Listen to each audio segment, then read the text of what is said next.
चलिए फिर आज का टॉपिक स्टार्ट करते हैं। From today's onwards we are starting new unit, that is unit number 2। Unit number 2 हमारा क्या है? Error correcting codes, error detecting as well as error correcting codes. है ना? आज से हम लोग सेकेंड यूनिट अपना स्टार्ट करना है आईटीसी का, error detecting and error correcting codes. ठीक है, तो सबसे पहले ये यूनिट स्टार्ट करने से पहले इससे रिलेटेड कुछ थियोरेटिकल पोर्शन है, इससे रिलेटेड कुछ टर्म्स हैं। सबसे पहले वो समझ लेते हैं कि क्या टर्म्स हैं जो हमें इस यूनिट में यूज़ करने होंगे बार बार। ठीक है, तो जैसे जब हम लोगों ने फर्स्ट यूनिट पढ़ा था, तो फर्स्ट यूनिट में हम लोगों ने कुछ कोड्स पढ़े थे, जैसे हाफ मैन कोड पढ़ा था, है ना? हाफ मैन कोड पढ़ा था, और लैम्पल जीव कोड पढ़ा था। हाफ मैन कोड पढ़े, लैम्पल जीव कोड पढ़े। ये सारे कोड्स में हम लोग क्या करते हैं, जो भी हमारा मैसेज होता है उसमें नंबर ऑफ बिट्स को रिड्यूस करने की कोशिश करते हैं। That means these codes are use to reduce the redundancy. है ना? इन कोड्स का यूज़ हम लोग क्यों करते हैं? ताकि हम अपने कोड की रिडंडेंसी को कम कर सकें, ताकि हम अपने मैसेज ताकि जो भी कोड वर्ड है उसकी रिडंडेंसी को कम किया जा सके। ठीक है, उस यूनिट में हम लोगों ने एक टॉपिक और पढ़ा था। क्या पढ़ा था हम लोगों ने? How we can calculate the channel capacity, और how can we calculate the information capacity of any channel. है ना? ये सब हम लोगों ने पहले यूनिट में डिस्कस किया था। तो जो भी हमारा, जब पहले यूनिट में हम लोगों ने और क्या क्या पैरामीटर डिस्कस किए? In first unit we already discussed about entropy, how can we calculate entropy, how probability is related with information. All these are covered in our first unit. है ना? अब देखिए, जब भी सिग्नल ट्रांसफ़र किया जाता है ट्रांसमीटर से रिसीवर की तरफ, जब भी, अब यूनिट में स्टार्ट कर रहा हूँ, ध्यान दीजिएगा। जब भी कोई सिग्नल ट्रांसमिट किया जाता है ट्रांसमीटर से रिसीवर की तरफ, तो सिर्फ और सिर्फ स्पीड ही एक कंसर्न पैरामीटर नहीं होता। Speed is not only a concern parameter. है ना? सिर्फ और सिर्फ स्पीड ही एक कंसर्न पैरामीटर नहीं होता जिसकी तरफ हमें ध्यान देना होता है कि हमारी ट्रांसमिशन स्पीड कितनी है। सिर्फ और सिर्फ यही इंपॉर्टेंट नहीं है, इंपॉर्टेंट ये भी होता है कि जो सिग्नल ट्रांसमिट हो रहा है वो कितनी इफ़िशिएंटली रिसीवर की तरफ जा रहा है, और रिसीवर को उसको कितनी इफ़िशिएंटली डिकोड कर पा रहा है। बात समझ में आई? इसका मतलब ये हुआ कि जो भी हमारे सिग्नल की एरर करेक्टिंग कैपेबिलिटी, जो भी हमारे रिसीवर की एरर करेक्टिंग कैपेबिलिटी है, error detecting capability as well as error correcting capability, ये भी काफ़ी इंपॉर्टेंट रोल प्ले करता है। बात समझ में आई? तो जो हमारा सेकेंड यूनिट है वो इसी पे बेस्ड है। सेकेंड यूनिट किस पे बेस्ड है? Second unit is basically deal with error detecting as well as error correcting codes. इसका मतलब क्या हुआ?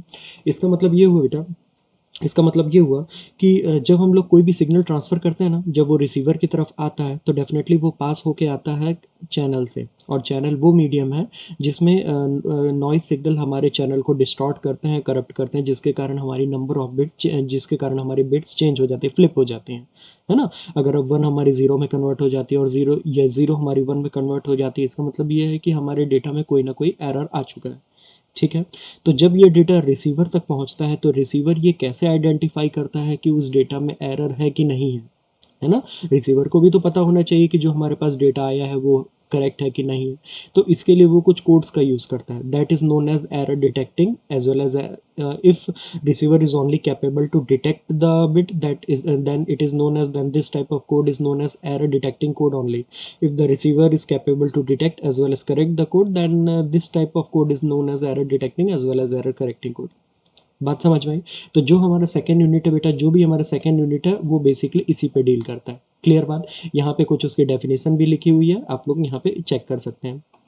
ठीक है, ओके। अब सेकेंड फर्स्ट यूनिट पर हम लोगों ने और कौन कौन से पैरामीटर हम लोगों ने कैलकुलेट किए थे इन द चैनल कैपेसिटी की theorem? We already discuss that when we transfer the information at that time, the signal to noise ratio, that means signal power as well as noise power is very important term. Also the bandwidth of the channel is also having the major concern.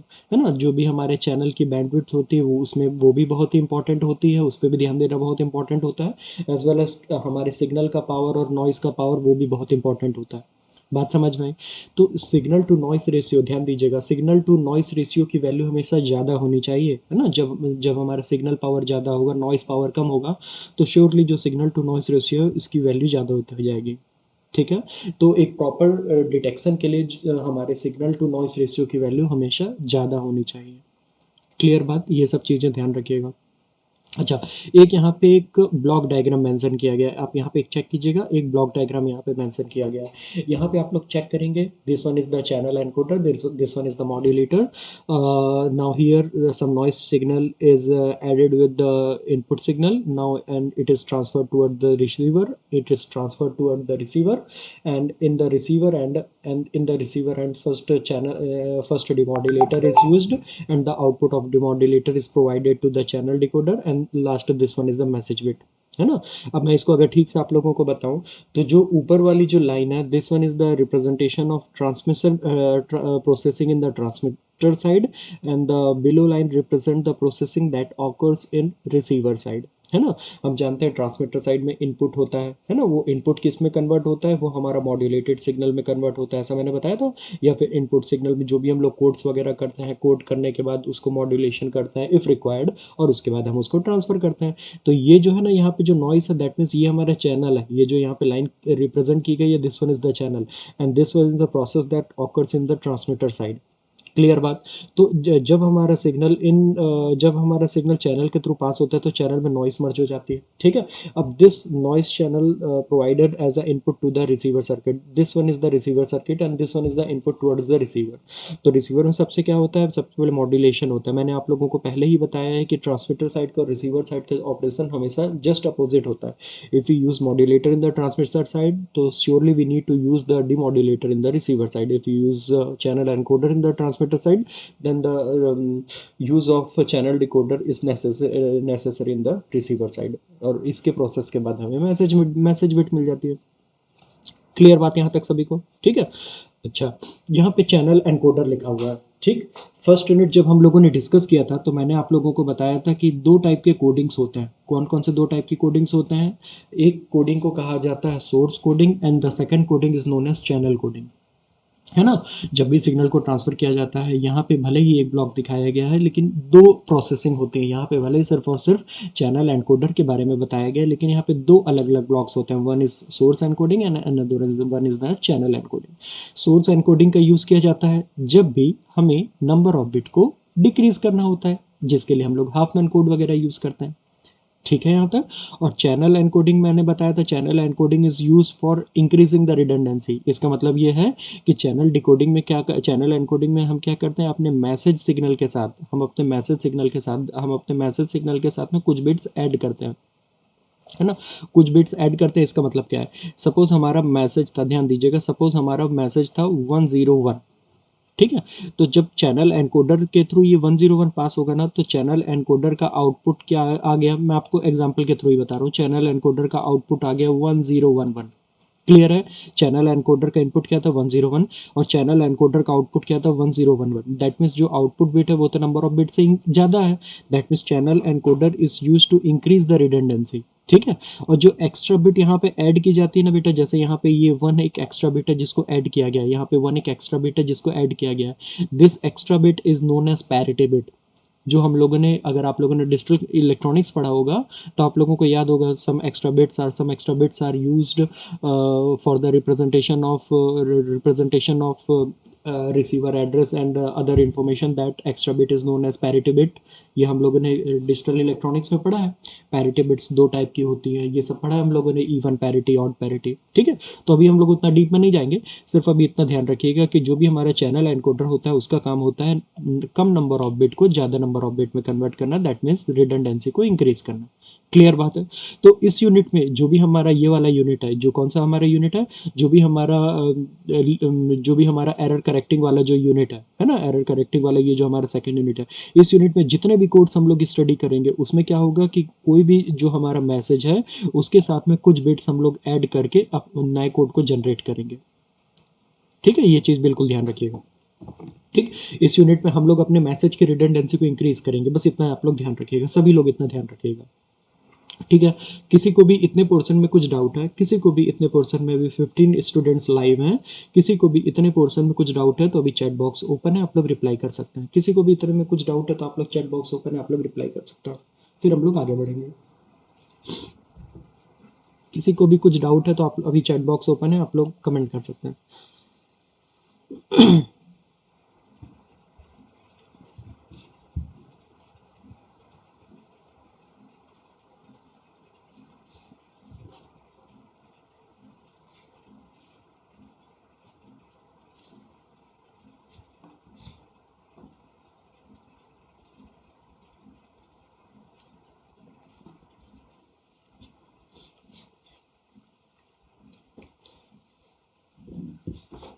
कुछ भी doubt किसी को? एक बार reply कर दीजिएगा तो फिर हम लोग आगे बढ़ेंगे। Anyone is having any doubt? किसी को भी कुछ भी डाउट है तो एक बार कमेंट कीजिएगा, नहीं तो फिर हम लोग आगे बढ़ेंगे।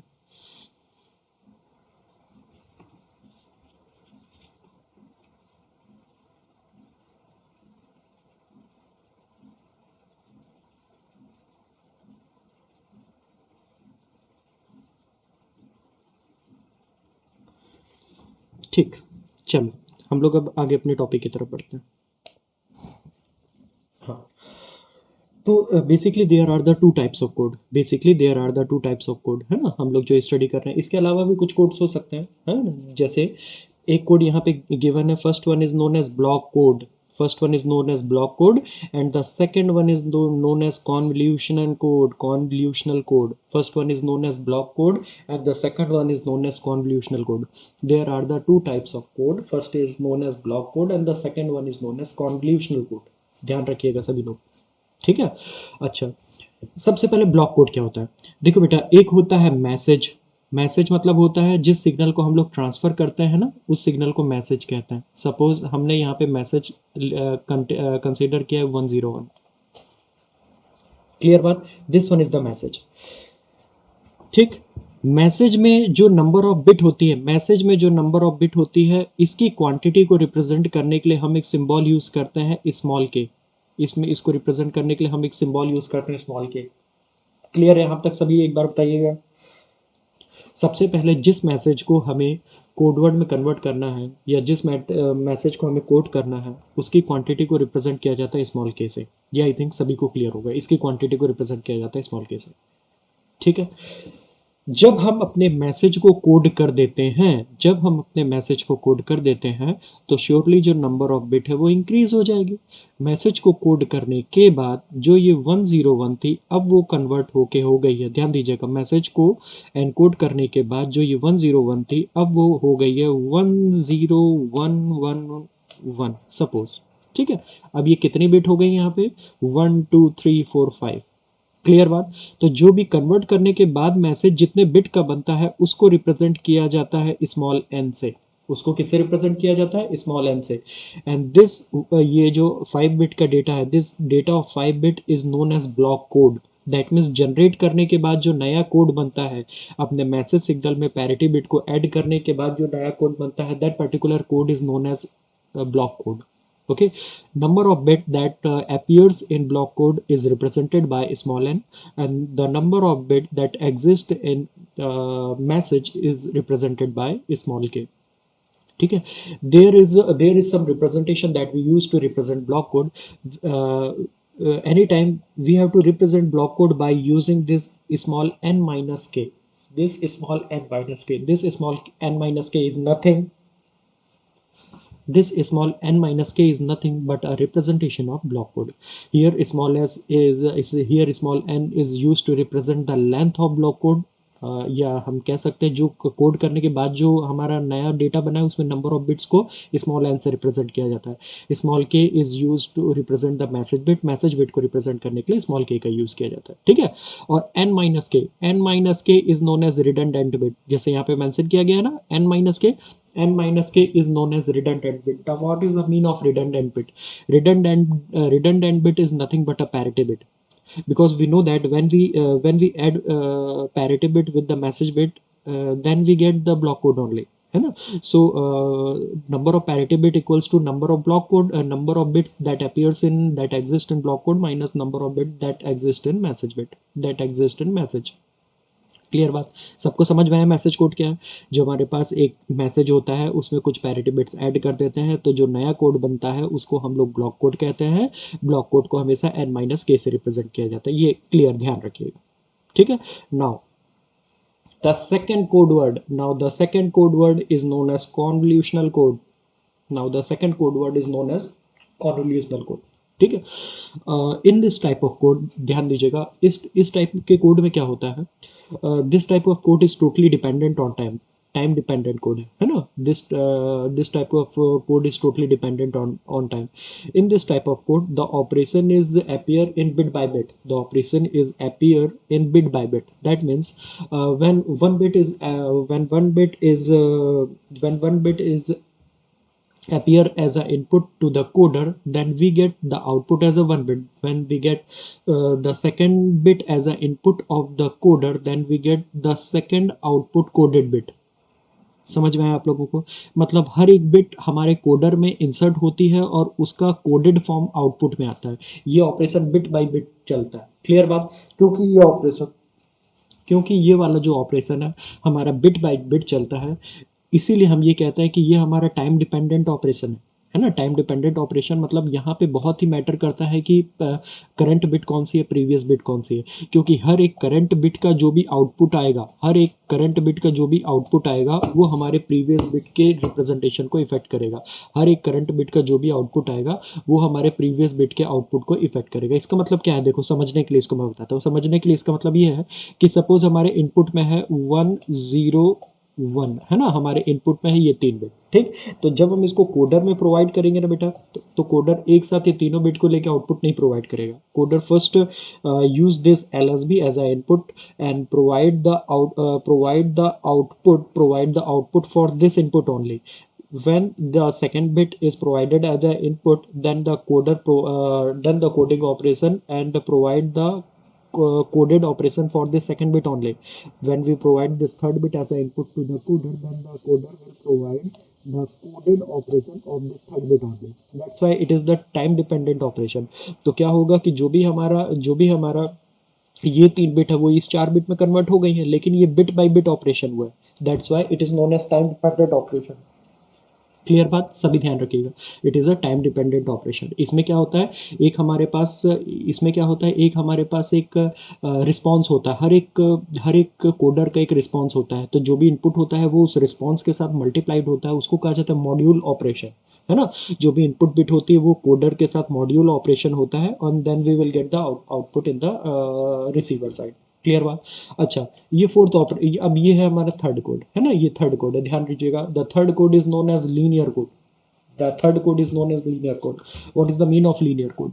देखो भाई, when we have जब हमारे पास 3 मैसेज के सोर्स होंगे तो डेफिनेटली ये हमारे पास कितने डिफरेंट कॉम्बिनेशंस जनरेट करेंगे. Suppose we have 3 person that generate the message, है ना. हमारे पास 3 पर्सन है, हमारे पास 3 सोर्स है जो मैसेज जनरेट कर रहे हैं. तो अगर वो 3 मैसेज एट ए टाइम जनरेट कर रहे हैं तो टोटल कितने कॉम्बिनेशन जनरेट हो सकते हैं? टोटल हमारे पास ऐसे डिफरेंट 8 कॉम्बिनेशन जनरेट हो सकते हैं. क्योंकि अगर 3 सोर्स है तो 0 0 0 0 0 1 0 1 0 0 1 1 1 0 1 0 1 1 1 0 0 1 0 1 1 1 0 एंड 1 1 1. टोटल हमारे पास 8 डिफरेंट कॉम्बिनेशंस जनरेट होंगे, है ना. अगर हमारे पास 3 मैसेज के सोर्स हैं तो श्योरली उनके कॉम्बिनेशन 8 डिफरेंट मैसेज जनरेट करेंगे. बात समझ में आई. तो इसका मतलब ये हुआ कि जब हम लोग कोडिंग करेंगे तो 8 डिफरेंट मैसेजेस को हम लोग कोड करके 8 डिफरेंट आउटपुट कोड जनरेट करना होगा. क्लियर बात सभी को यहाँ तक. इसका मतलब ये हुआ कि जब हम इस 8 मैसेज को कोड करेंगे तो हमारे पास आउटपुट में भी 8 आउटपुट मिलेंगे. तो अगर किन्हीं भी, ध्यान दीजिएगा, 8 आउटपुट हमें मिल रहे हैं. सपोज मेरे पास 1 2 3 4 5 6 7 8 हमारे पास ये 8 आउटपुट है ना. अगर लीनियर कोड्स मीन्स होता है कि अगर किन्हीं भी 2 बिट्स के बीच में किन्हीं भी 2 आउटपुट के बीच में if we done the module operation, module 2 operation, this one is known as module 2 operation. Now what is the module 2 operation? Module 2 operation is nothing but a XORing of input, है ना.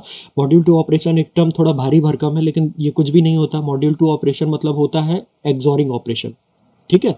इसका मतलब ये हुआ कि कोई भी दो मैसेज सिग्नल होते हैं ना बेटा, अगर मैं 2 मैसेज सिग्नल के बीच में एक्सॉरिंग ऑपरेशन करूं, जैसे 2 मैसेज सिग्नल में क्या ले लिया, एक ले लिया मैंने 101 और एक आउटपुट मैंने ले लिया 111. ये मेरे 2 डिफरेंट आउटपुट हुए. अब जब मैं इनके बीच में एक्सॉरिंग ऑपरेशन करूंगा, एक्सॉरिंग ऑपरेशन मतलब इस 1 का 1 के साथ 1 XOR 1 इक्वल्स टू 0. क्लियर बात. 0 XOR 1 equals to 1, 1 XOR 1 equals to 0. तो ये 2 को एक्सॉरिंग करने से मुझे ये तीसरा वाला कोड मिला. क्लियर बात, ये दो को एक्सॉरिंग करने से मुझे तीसरा वाला कोड मिला। अगर ये जो तीसरा वाला जनरेटेड कोड है वो हमारे 8 कोड में से एक कोड है, जो बचे हुए 6 कोड्स है ना, टोटल हमारे पास 8 डिफरेंट मैसेजेस थे, तो उनमें से 2 के साथ मैंने मॉड्यूल 2 ऑपरेशन किया। तो अगर 2 के साथ मॉड्यूल 2 ऑपरेशन करने से जो नया कोड मिलता है वो इन बचे 6 कोड में से कोई एक कोड बनता है, तो हम इस टाइप के कोड को लीनियर कोड कहते हैं, है ना। It means that the module 2 operation of any 2 codes generates the new code that exists in the output coded series, then this type of code is known as linear code. बात सबको समझ में आ गई होगी I think. And if this condition is not occurred then this one is known as non linear code. अगर इन दोनों के बीच में एक्सॉरिंग करने से जो भी नया कोड मिल रहा है अगर वो इस सीरीज में से किसी एक कोड के साथ मैच नहीं करता, then this type of coding scheme is known as non linear coding and the coder is known as non linear coder. Clear बात है, यहाँ तक सबको समझ में आ गई है, ठीक है। तो जितने भी मैंने अभी तक आप लोगों को 4 टाइप के कोडेड बताए हैं, 4 टाइप के कोड्स बताए हैं, इनमें अगर आप लोगों को कुछ भी डाउट्स हैं, 4 टाइप्स के जो मैंने कोड बताए इनमें कुछ भी डाउट है तो आप लोगों को भी चैट बॉक्स ओपन है, आप लोग, मैं देख रहा हूँ, कुछ भी डाउट है तो आप लोग पूछिए, मैं बताऊंगा, रिप्लाई करूंगा।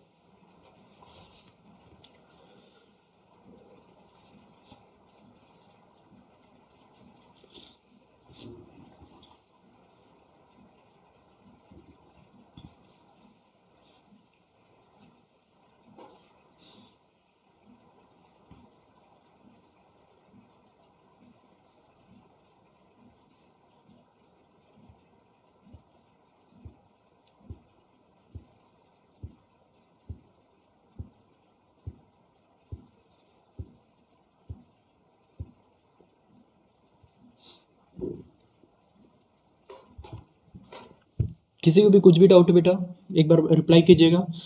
सभी सब कुछ क्लियर है, जितना हमने अभी तक पढ़ा है चारों कोड्स क्लियर हैं, सभी को चारों कोड्स क्लियर हैं।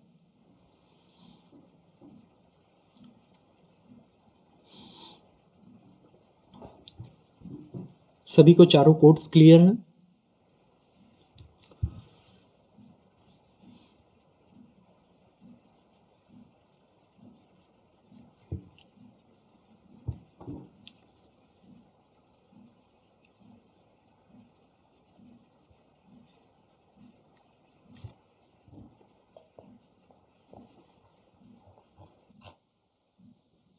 ठीक ठीक ठीक है बेटा, अब हम लोग नेक्स्ट टॉपिक की तरफ फिर से चलते हैं, ठीक है ना। क्या है नेक्स्ट हमारा? नेक्स्ट है हमारा डिस्क्रीट मेमोरीलेस चैनल। नेक्स्ट है हमारा discrete memoryless channel. Discrete memoryless channel हमने पहले ही स्टडी कर लिया है। कहाँ पे स्टडी किया discrete memoryless channel? Discrete memoryless channel हमने फर्स्ट यूनिट में स्टडी किया था, जहाँ पे मैं आप लोगों को डायग्राम्स बताया था, जहाँ पे मैंने आप लोगों को कुछ इस टाइप के डायग्राम्स बताया था। मैंने बताया था कि here some message source are present such as x1 and x2, and उसके थ्रू यहाँ पे मैंने कुछ आप लोगों को आउटपुट्स बताए थे, जैसे y1 बताया था, y2 बताया था, है ना। मैंने एक चैनल और यहाँ पे सपोज एक और आउटपुट बता दिया, इसको मैंने y3 कह दिया था, है ना। तो फिर मैंने बताया था कि the probability that exist between output and input is known as conditional probability और चैनल प्रोबेबिलिटी, ठीक है। And if this channel does not contain any memory element, memory element, the number of and the quantity of number of input as well as number of output is finite, then this type of channel is known as discrete memoryless channel, and the probability that exists between output and input is known as continuous probability or channel probability, and the channel probability is represented by p of y1 minus p of y1 by x1। ये सब मैंने आप लोगों को पिछले unit में already बताया होगा, ठीक है। Okay, example of error control coding. चलिए example of error control coding, इसमें सिर्फ यहाँ पे जो भी पोर्शन है बेटा, इसमें सिर्फ यहाँ पे यही मेंशन किया गया है कि सपोज मेरे पास एक डेटा है 0, है ना, उसको मैंने कोड करके ये 3 बिट का डेटा बना लिया 0 0 0, और 1 है एक मेरे पास डेटा, इसको मैंने कोड करके 1 1 1 3 बिट का डेटा बना लिया। क्लियर बात सभी को? यहाँ पे मैंने एक टाइप की कोडिंग की है जिसमें मैंने 0 को रिप्रेजेंट करने के लिए 3 0 लिए, 1 को रिप्रेजेंट करने के लिए 3 1 लिए, है ना। और जब मैं इसको सेंड करता हूँ, सपोज एरर के कारण अगर मैंने 1 डेटा सेंड किया, अगर मैंने सेंड किया है 1 और 1 के लिए हम लोग क्या सेंड कर रहे हैं 111, लेकिन अगर एटमॉस्फेरिक नॉइज़ के कारण अगर ये 111 चेंज होकर 110 भी हो जाता है, अगर ये 111 चेंज होकर 110 भी हो जाता है, तो हम देखते हैं कि मेजॉरिटी किसकी है, मेजॉरिटी है नंबर ऑफ वंस की, because here 2 ones are present. It means that कि it means that we send the 1 from the transmitter side. इसका मतलब है ट्रांसमीटर साइड से हमने 1 सेंड किया था और रिसीवर इसको डिकोड करके ये मानेगा कि हम ट्रांसमीटर 1 सेंड करने वाला था। बात समझ में आई सभी को?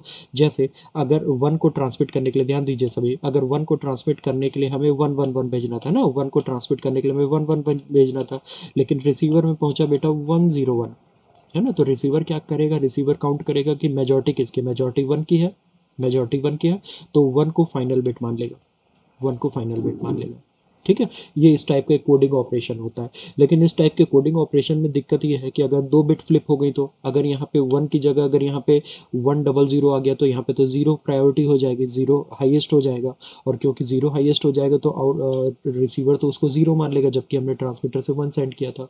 तो इस टाइप की हमारी एरर ऑकर होता है जब हम लोग सिंपल इस टाइप की कोडिंग करते हैं। बात समझ में आई? इसलिए हमें कुछ अपनी कोडिंग को ट्रांसफॉर्म करना पड़ता है, हम अपने अपने कोडिंग को दूसरे टाइप की कोडिंग्स यूज़ करनी होती है। ये हमारी एकदम बेसिक टाइप की कोडिंग है, ध्यान रखिएगा। ठीक है, इसमें एरर यह आता है कि अगर एक से ज़्यादा बिट हमारी फ्लिप हो जाती है तो रिसीवर सही काउंट नहीं कर पाता, रिसीवर उसको करेक्ट नहीं कर पाता, रिसीवर उसको बता नहीं पाता कि क्या बिट ट्रांसफ़र की गई थी। बात सबको समझ में आ रही है?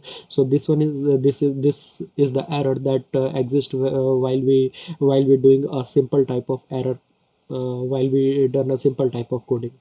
ठीक है, तो इसके लिए हम लोग क्या करते हैं, हम लोग कुछ और भी डिफ़िकल्ट टाइप के मेथड्स यूज़ करते हैं, हम लोग और डिफ़िकल्ट टाइप के एरर कंट्रोलिंग मेथड्स यूज़ करते हैं।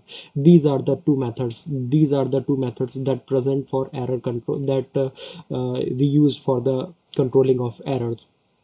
one is known as forward acting error, for one is known as forward acting error correction, and the second one is known as error detection with retransmission।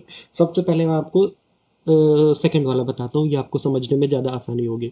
Second वाला क्या है, error detection and retransmission. इसका मतलब ये है कि when transmitter is send some message signal towards the receiver and receiver detect that some error is encountered with the message signal, then receiver is not capable to correct it. At that time receiver retransmit a acknowledge signal, receiver transmits a acknowledge signal towards the transmitter that the message that received is wrong. So when transmitter got an acknowledgement from the receiver side that transmitted message is errored, so it retransmit the previous signal again। इसका मतलब ये होता है कि जब इसमें क्या होता है, जो हमारा सेकंड मेथड है, इसमें एक ट्रांसमीटर सिग्नल को ट्रांसमिट करता है रिसीवर की तरफ, है ना। ट्रांसमीटर सिग्नल ट्रांसमिट किया रिसीवर की तरफ। जब हम रिसीवर क्या करता है कि जो भी पूरे मैसेज की जो भी स्ट्रिंग होती है उसको बार बार चेक करते रहता है ना। जब वो मैसेज की स्ट्रिंग को चेक करता है और उसे ये वो आइडेंटिफाई कर लेता है कि इस मैसेज में एरर आया है, तो वो उसको करेक्ट नहीं कर पाता। वो क्या करता है, सिर्फ और सिर्फ उस मैसेज की स्ट्रिंग को कट करता है और वापस ट्रांसमीटर साइड में एक्नॉलेजमेंट मैसेज भेजता है कि ये जो मैसेज की स्ट्रिंग थी इसमें एरर है। तो जब ट्रांसमीटर को वो मैसेज की स्ट्रिंग मिल जाती है जिसमें एरर है, तो ट्रांसमीटर उस मैसेज की स्ट्रिंग को अगेन ट्रांसमिट कर देता है। बात समझ में आई? रिसीवर इसमें क्या कर रहा है, रिसीवर इसमें करेक्ट नहीं कर रहा है, रिसीवर इसमें क्या कर रहा है, ट्रांसमीटर को बता रहा है कि भैया आपने जो ट्रांसमिट किया था वो गलत है, तो आप फिर से ट्रांसमिट कीजिए, ये लीजिए जो डेटा था जो गलत हुआ था, है ना। तो ट्रांसमीटर गलत वाले मैसेज को फिर से ले लेता है और सही वाले मैसेज को फिर से ट्रांसफर कर देता है। बात सबको समझ में आई? First one is known as forward acting error correction. इसमें क्या होता है बेटा कि जब कोई ट्रांसमीटर डेटा सेंड करता है ना, तो रिसीवर जब डेटा रिसीव करता है तो रिसीवर सबसे पहले उसकी पैरिटी बिट को काउंट करता है ना। रिसीवर सबसे पहले उसकी पैरिटी बिट को काउंट करता है। पैरिटी बिट को काउंट करने के बाद वो ये आइडेंटिफाई करता है कि इस मैसेज में एरर है कि नहीं है, और मैसेज है और अगर एरर है तो किस बिट में एरर है। अगर वो आइडेंटिफाई कर लेता है कि मैसेज वो उसमें एरर है, तो वो क्या करता है कि कुछ कोडिंग डिकोडिंग मेथड्स के थ्रू वो उस एरर को खुद से ही चेंज करके खुद से उसको करेक्ट कर सकता है ना। अगर रिसीवर हमारे मैसेज को खुद से करेक्ट करने की कैपेबिलिटी रखता है, so this method is known as forward acting error correction method. बात समझ में आई? ठीक है, लेकिन इसमें एरर आने की प्रोबेबिलिटी बहुत ज़्यादा होती है है ना, इसमें एरर आने की प्रोबेबिलिटी बहुत ज़्यादा होती है, क्योंकि कुछ इस टाइप के भी एरर होते हैं जो हमारा रिसीवर करेक्ट नहीं कर पाता, लेकिन वो उसको करेक्ट मान के रिसीव कर लेता है। बात सबको समझ में आई? पहला मेथड क्या था, जिसमें रिसीवर खुद से कैपेबल है करेक्ट करने में। दूसरा मेथड क्या था, जिसमें रिसीवर को करेक्ट करना नहीं आता, वो ट्रांसमीटर को बोल देता है कि ट्रांसमिट करिए जो प्रीवियस मैसेज था उसको फिर से। क्लियर बात है, सबको समझ में आई? ठीक है। Now there are various types of error, there are various types of error, out of them some is, first one is random error, है ना। रैंडम एरर मतलब these error are created due to wide Gaussian noise in the channel. Wide Gaussian noise जो मैं हम लोगों ने discuss किया था फर्स्ट यूनिट में, उसके कारण जो हमारे एरर जनरेट होते हैं, है ना, वो हमारे एरर जनरेट होते हैं, वो उनको हम लोग रैंडम एरर कहते हैं। इस टाइप के जो एरर होते हैं ना बेटा, वो इंडिपेंडेंट होते हैं, मतलब वो किसी भी बिट को इफेक्ट कर सकते हैं, क्योंकि वो नॉइस के कारण जनरेट हुए हैं। बात समझ में आई? ठीक है। तो किस टाइप, किसी भी टाइप में, किसी भी बिट में हो सकते हैं, मतलब अगर वो ये जो 1011 हमारा मैसेज है ना, तो ये हो सकता है हमारे 3 बिट को करप्ट कर दे, और ये तीनों बिट का आपस में कोई रिलेशन ना हो। मतलब आप लोगों को समझ में आ रहा है? इसका मतलब ये है कि अगर वो इसको इफेक्ट कर रहा है, तो ऐसा नहीं है कि इसको इफेक्ट करने के कारण ही ये इफेक्ट हुआ है, ऐसा नहीं है कि इसको इफेक्ट करने के कारण ही ये इफेक्ट हुआ है, ऐसा नहीं है। वो तीनों को इंडिपेंडेंटली इफेक्ट किया है। So this one is the example of random error, है ना। Now what is burst error?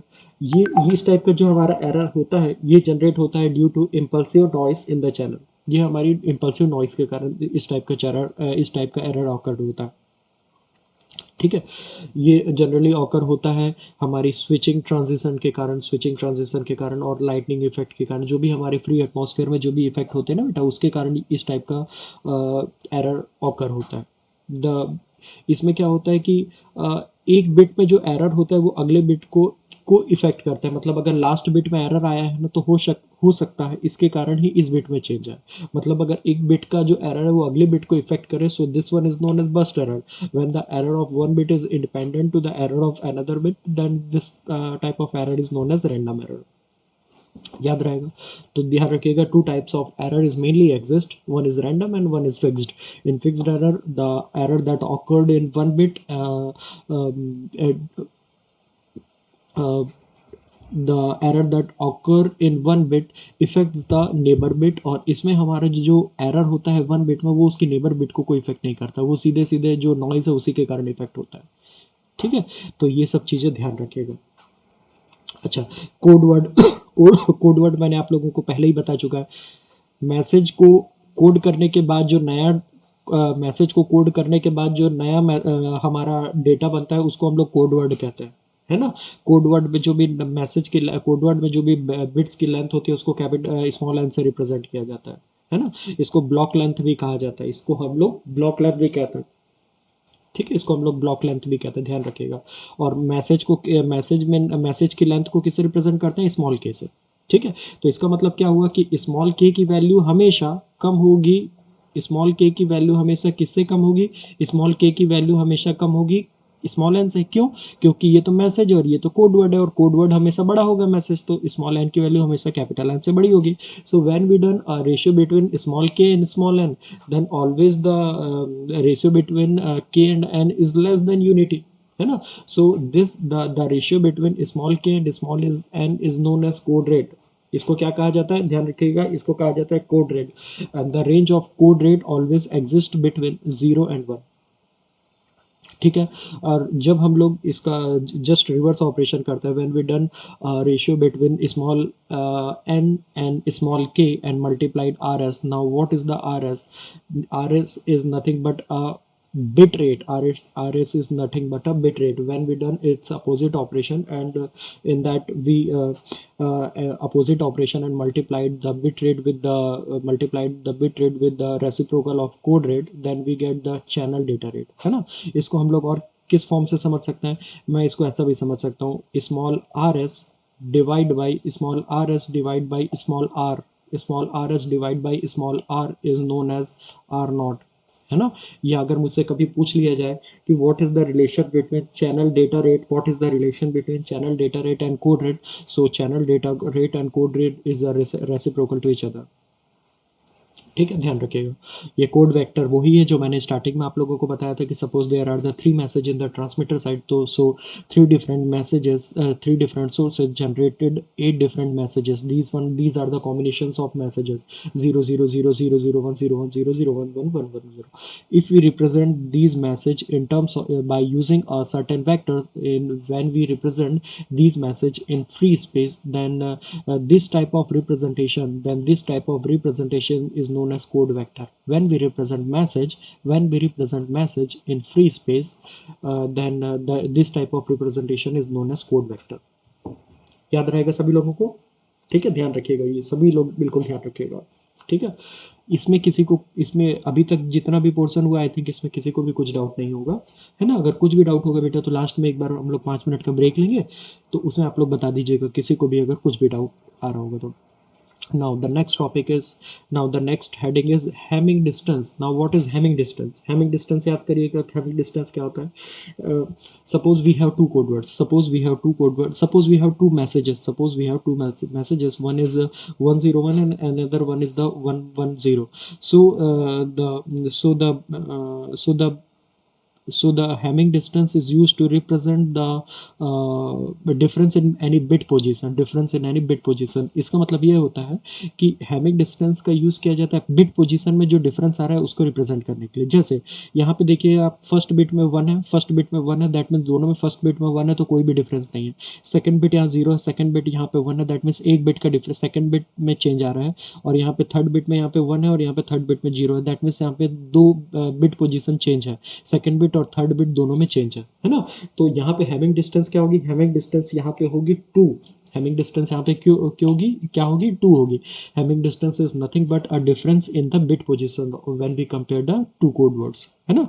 And for the representation of Hamming distance we use this type of representation, small d x and y। अगर मैं यहाँ पे code word को C1 और C2 कहता, सो मैं हैमिंग डिस्टेंस को रिप्रेजेंट करने के लिए रिप्रेजेंट करता small d C1, C2। Clear है? अच्छा, minimum distance, it is the smallest Hamming distance between the valid code word. एक और टर्म है मिनिमम डिस्टेंस का, it is the smallest Hamming distance between minimum code words, between the valid code words. अच्छा, एक चीज़ यहाँ पे, ये वाला टेबल आप लोगों ने जब हैमिंग कोड पढ़ा होगा, कहाँ पे, जो आप लोगों ने डिजिटल इलेक्ट्रॉनिक्स में हैमिंग कोड पढ़ा होगा तब आप लोगों ने वहाँ पे एक टेबल देखा होगा, है ना?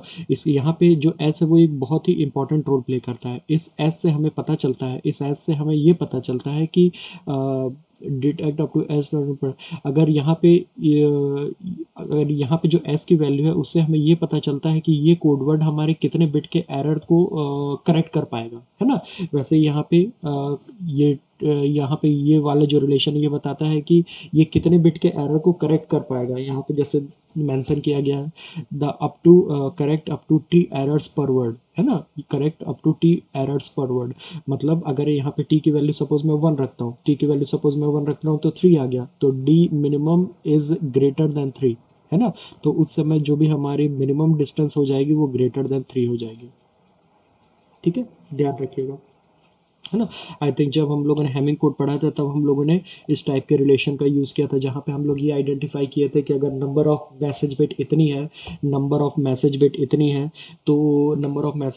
है, तो कितनी पैरिटी बिट्स का यूज़ करना पड़ेगा ताकि हम लोग एरर को अवॉइड कर सकें, है ना?